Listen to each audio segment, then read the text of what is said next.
رسالتي اليوم إلى الشعب اللبناني الحبيب، إلى أبطاله الأحرار حراس الأرز بالكلمة والشرف والنخوة. أصبحنا اليوم أمام شيء غريب عجيب في هذا الدهر.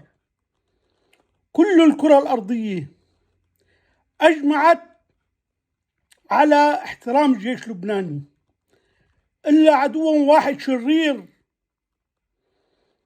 لا يريد الخير لا للجيش اللبناني ولا للبنان. أصبح اليوم كل شيء واضح وضوح الشمس.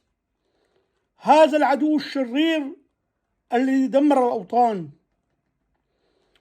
اليوم كل الكرة الأرضية تريد أن يقوم الجيش اللبناني بإنهاء هذا الحرب، لكن العدو الشرير لا يريد أن توقف هذه الحرب إلا بمكاسب له خاصة.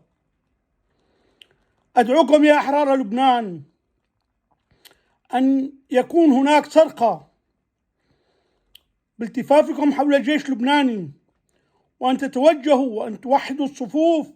وهناك أبطال في لبنان مشهود لهم في التاريخ.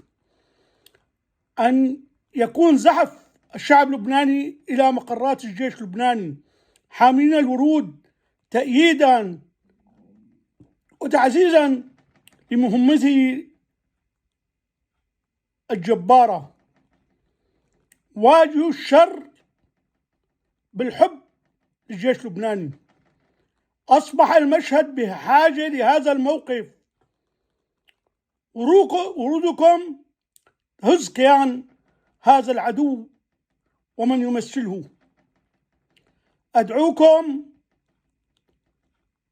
ليكون يوما يتحدث به العالم أن الشعب يريد الجيش بالورود، ليس بالبيانات، بالورود، شبابا ورجالا ونساء وأطفالا إلى مقرات الجيش اللبناني. اجعلوا يوم يهز هذه الأرض ويعرف العالم أن هذا العدو الذي استباح لبنان ودماء لبنان وعمار لبنان وكل الوطن العربي هو عدو مكروه يواجه المنازعة في شره في الوطن العربي.